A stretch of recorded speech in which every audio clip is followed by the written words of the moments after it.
बिस्मिल्लाहिर्रहमानिर्रहीम। अस्सलाम वालेकुम। इस वीडियो में बात करेंगे कि नए DGISI की तैनाती के मामले पर पिछले 72 घंटों से सोशल मीडिया पर एक तूफ़ान बपा है, कोहराम खड़ा कर दिया गया है और एक ऐसा तासुर देने की कोशिश की जा रही है कि हुकूमत और फ़ौज आमने सामने है। वज़ीर आज़म इमरान खान और चीफ़ ऑफ आर्मी स्टाफ के दरमियान इख्तलाफात पैदा हो चुके हैं, लड़ाई हो चुकी है, फड्डा हो गया है और एक फ़ेक न्यूज़ पर कोहराम बपा करने की कोशिश की गई और एक ऐसा तासुर देने की कोशिश की गई कि सिविल मिलिट्री तल्लुकात अब तनाव का शिकार हैं। बड़े इस हवाले से खुशखबरियाँ सुनाई गई, लेकिन आज की वीडियो में इस हवाले से बात करेंगे कि किस तरीके से जाली इनकलाबी लोग बेनकाब हो रहे हैं, किस तरीके से वो लोग बेनकाब हो रहे हैं जो सिविल सुपरमेसी का नारा लगाती हैं, जो सिविल बालादस्ती का नारा लगाती हैं। इसके साथ साथ बात करेंगे कि मौलाना फजल रहमान ने मरीम नवाज़ के बयानिए से अलग होने का ऐलान कर दिया है। मौलाना फजल रहमान मरीम नवाज़ के बयानिए से अलग हो गए हैं, ये मामला असल में है क्या, इस पर भी बात करेंगे। और कल अदम तहरीक लबैक पाकिस्तान के हवाले से भी एक ख़बर है जो कि आज की वीडियो में आपके साथ सबसे पहले शेयर करेंगे। सबसे पहले उस पर हम बात करते हैं कि जो कारकुनान को एक खुशखबरी सुनाई गई थी कि उनके सरबराह अल्लामा साद हुसैन रिजवी को रिहा करने का हुक्मनामा जारी कर दिया गया है। अब अल्लामा साद हुसैन रिजवी की रिहाई के मामले में एक रुकावट खड़ी हो गई है। ये रुकावट है क्या, इस पर सबसे पहले बात करती हैं कि कारकुनान को लाहौर पहुंचने की कॉल क्यों दी गई है, यतीम खाना चौक की क्या सूरत हाल है और इसके साथ साथ कोट लखपत जेल की अब ताज़ा तरीन सूरत हाल है क्या। आज सुबह एक खबर सामने आती है कि अल्लामा साद हुसैन रिजवी जो कि कल अदम तहरीक लबैक पाकिस्तान के सरबराह हैं, उनको रिहा करने का हुक्मनामा जारी किया गया और सुप्रीम कोर्ट लाहौर रजिस्ट्री में फेडरल रिव्यू बोर्ड का इजलास होता है, जिसमें यह कहा जाता है कि अगर अल्लामा साद हुसैन रिजवी पर कोई और मुकदमा नहीं है, अगर वो किसी और मुकदमे में मुलविस नहीं है तो फिर उनको रिहा कर दिया जाए। और इस हवाले से ये भी तफसीलात सामने आ रही थी कि जब ये मामला ज़ेर बहस आ रहा था तो उसमें ये कहा गया सुप्रीम कोर्ट लाहौर रजिस्ट्री की जानिब से कि जब लाहौर हाई कोर्ट ने इस नज़रबंदी को गैर कानूनी करार दे दिया गया है तो फिर इस मामले को हम किस तरीके से सुन सकते हैं और अल्लामा साद हुसैन रिजवी को फिर फौर रिहा कर दिया जाए। ये मामला असल में अप्रैल में शुरू हुआ जब अल्लामा साद हुसैन रिजवी को गिरफ़्तार किया गया अप्रैल 2021 में, और अक्टूबर में जाकर अब उनकी रिहाई हो रही है और उनको रिहा करने का हुक्मनामा जारी किया गया है। हालांकि इस हवाले से इतला ये भी सामने आ रही थी कि हुकूमत की जानिब से और इंतज़ामिया की जानिब से ये कहा गया क्योंकि रबीउल अव्वल का महीना है तो लिहाजा अल्लामा साद हुसैन रिजवी को रबीउल अव्वल के महीने में रिहा ना किया जाए, उनकी नज़रबंदी ख़त्म ना की जाए। बहरहाल ये फ़ैसला सुना दिया गया है, कारकुनान ने जश्न मनाना शुरू किया, तैयारियाँ शुरू कर दी गई, लेकिन अब मामला ये सामने आ रहा है कि उनकी रिहाई में एक रुकावट खड़ी हो गई है। वो रुकावट ये है कि दहशत गर्दी की जो अदालत है उसके जज ने ये शर्त रखी थी कि अल्लामा साद हुसैन रिजवी की रिहाई के लिए श्योरिटी बॉन्ड जो है वो लेकर आएँ, फिर उनको रिहा करने का हुक्मनामा जो है वो जारी किया जाएगा। उसके बाद जो कानूनी कार्रवाई है वो कहते हैं कि जो अमल में लाई जाएगी, कानूनी कार्रवाई की जाएगी। जो तहरीक लबैक पाकिस्तान की जो कानूनी टीम है उनकी जानिब से जब श्योरिटी बॉन्ड लेकर गए तो CCP लाहौर की जानिब से कहा गया कि क्योंकि अब 4 बजे का वक्त हो चुका है, 5 बज रहे हैं, तो लिहाजा हम अब ये आपको आज अल्लामा साद हुसैन रिजवी को रिहा नहीं कर सकते, लिहाजा क्योंकि टाइम ओवर हो चुका है। तो इस पर अब इंतज़ामिया और जो कारकुनान हैं वो आमने सामने हैं। जो कल अदम तहरीक लबैक पाकिस्तान है उनकी जानिब से कारकुनान को कॉल दे दी गई है कि आप लाहौर पहुँचें। यतीम खाना चौक पर भी लोगों ने जमा होना शुरू कर दिया है और कुछ इतलात ये भी सामने आ रही हैं कि कोट लखपत जेल के सामने भी लोग जमा हो रहे हैं। बहरहाल ये मामला जो है ये इतना सादा नहीं है जितना इंतज़ामिया समझ रही है, क्योंकि रबीउल अव्वल का महीना है, मजहबी जलसे जुलूस होंगे रबीउल अव्वल के हवाले से। अगर इंतज़ामिया इस हवाले से मज़ीद रुकावट पैदा करती है तो इंतज़ामिया के लिए ये मुश्किल हो जाएगा, क्योंकि जिस तरीके से लोग बाहर निकलेंगे, जलसे जुलूस होंगे, रैलियाँ होंगी और जलाओ घराव होगा, जो एहतजाज किया जाएगा उसको कंट्रोल करना हुकूमत के बस में नहीं होगा। और हुकूमत के लिए ये अच्छी बात है कि उनको रिहा कर दिया जाए और ताकि कारकुनान जो हैं और तहरीक लबैक पाकिस्तान के जो लोग हैं वो किसी किस्म की जो है वो बदमज़गी या कशीदगी की तरफ ना जाएं। अब हम बात कर लेते हैं DGISI का जो मामला है, जो एक प्याली में तूफ़ान बपा करने की कोशिश की गई, जो पिछले 72 घंटों में जिस तरीके से कोहराम मचाया गया, जिस तरीके से तूफ़ान बपा करने की कोशिश की गई, तमाम तर तफसीलात आपके सामने हैं। मैं उनकी डिटेल में नहीं जाऊँगा कि किसने क्या ट्वीट किया, उसके जवाब में किसने क्या ट्वीट किया, क्या मामला सामने आया, लेकिन ये आपके इल्म में ये लाना बहुत ज़रूरी है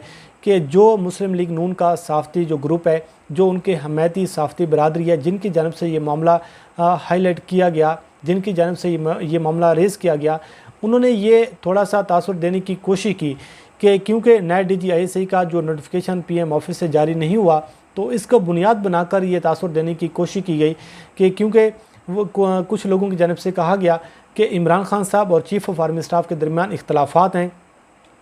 लड़ाई हो चुकी है, फड्डा हो चुका है। इमरान खान साहब असल में लेफ्टिनेंट जनरल नदीम अहमद अंजम साहब को DGISI नहीं बनाना चाहते, और चीफ़ ऑफ आर्मी स्टाफ कहती हैं कि नदीम अहमद अंजम साहब को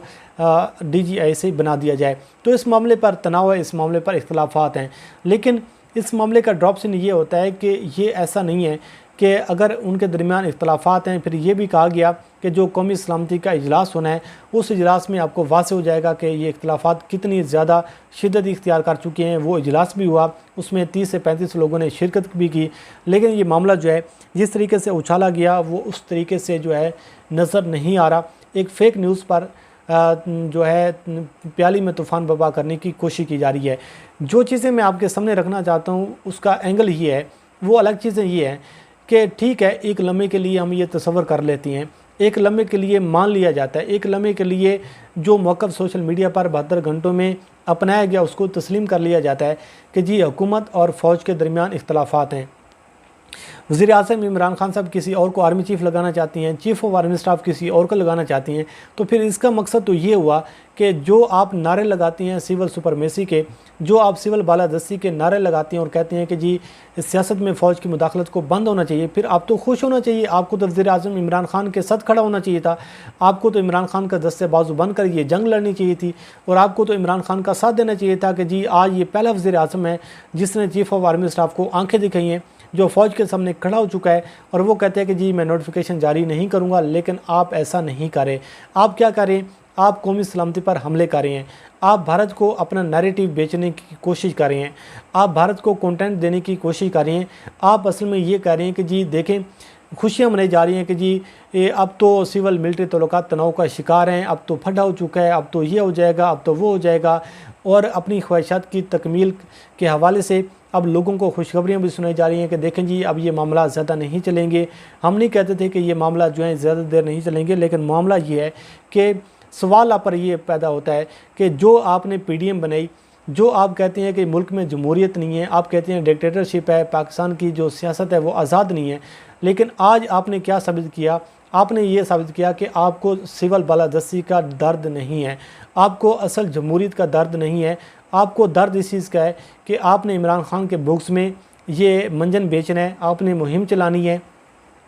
आपने फ़ौज को गंदा करना है, आपने हुकूमत को गंदा करना है। लेकिन आपका जो असल मिशन और मकसद ये है कि इमरान खान का बुक्स आपको सुकून से बैठने नहीं दे रहा, आपको फ़ौज का जो बुक्स है वो आपको सुकून से बैठने नहीं दे रहा। लेकिन अगर आप आज़ादाना सफ़ात करते, अगर आप बदनीयती ना करते, अगर आप मुनाफ़कत ना करते, तो आज आपको हुकूमत का साथ देना चाहिए था। ठीक है, आपकी हम बात मान लेती हैं एक लम्हे के लिए, जो कि फ़ेक न्यूज़ है, इसमें कोई सदाकत नहीं है कि फ़ौज और हुकूमत के दरमियान इख्तलाफात हैं। इस मामले पर एक रूटीन की कार्रवाई है। पिछले DGISI जो फैज़ हमीद साहब थे उनके नोटिफिकेशन भी ताख़ीर से हुआ था, तो एक रूटीन की कार्रवाई है। आज आप लोग ख़ुद कह रहे हैं कि जी फ़ौज ने ये फ़ैसला किया है कि तलत हुसैन साहब ने भी ट्वीट किया था कि जो फ़ैसले हो चुके हैं, जो जिन लोगों के तबादले हो चुके हैं, जिन लोगों को ज़िम्मेदारियाँ दी जा चुकी हैं, वही लोग ज़िम्मेदारियाँ सर अंजाम देंगे। तो फिर क्या मामला है? एक ऐसा मामला था जिसमें आपने खामखा एक प्याली में तूफ़ान बर्पा करने की कोशिश की, और आपने एक सोशल मीडिया पर ड्रामा जो रचाना था वो आपने रचाया।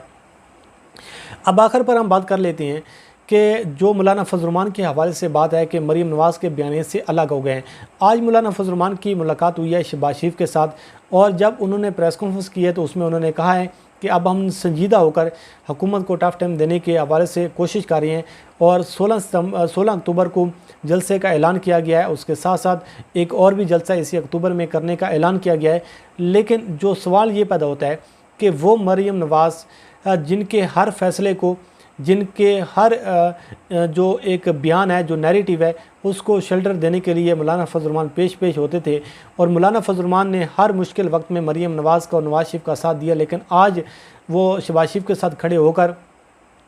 ये बात कर रहे हैं कि अब हम संजीदा सियासत करेंगे, अब हम बच्चों वाली सियासत नहीं करेंगे, हुकूमत को टफ टाइम देंगे। और ये ख्वाजा आसिफ साहब और बाकी कई लोग इस हवाले से बात कर चुके हैं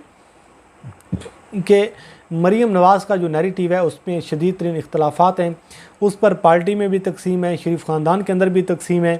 اور اب یہ صورتحال سامنے آ رہی ہے کہ مولانا فضل الرحمان بھی، جس مولانا فضل الرحمان نے جب آصف علی زرداری نے کوئٹ کیا، آصف علی زرداری جب مریم نواز کے بیانے سے لا تعلقی کا اظہار کر چکے تھے، جب بلاول زرداری نے ان سے لا تعلقی کا اظہار کیا، سب لوگوں نے اکیلا چھوڑ دیا، لیکن اس وقت مولانا فضل الرحمان مریم نواز کے ساتھ کھڑے ہوئے تھے، لیکن آج مولانا فضل الرحمان جو ہیں وہ کھڑے ہوئے ہیں شہباز شریف کے ساتھ، مفاہمت کے ساتھ کھڑے ہوئے ہیں، اور اب یہ لگ ایسا رہا ہے کہ مولانا فضل الرحمان نے مریم نواز کے بیانے سے لا تعلقی کا اعلان کر دیا ہے، وہ اب مریم نواز کے بیانے کے ساتھ بھی نہیں چلنا چاہتے۔ بہرحال یہ کچھ تفصیلات تھیں جو ہم نے آپ کے سامنے رکھی۔ اللہ کریم آپ کا ہمیں ناصر ہو، مجھے دیجیے اجازت، اللہ حافظ۔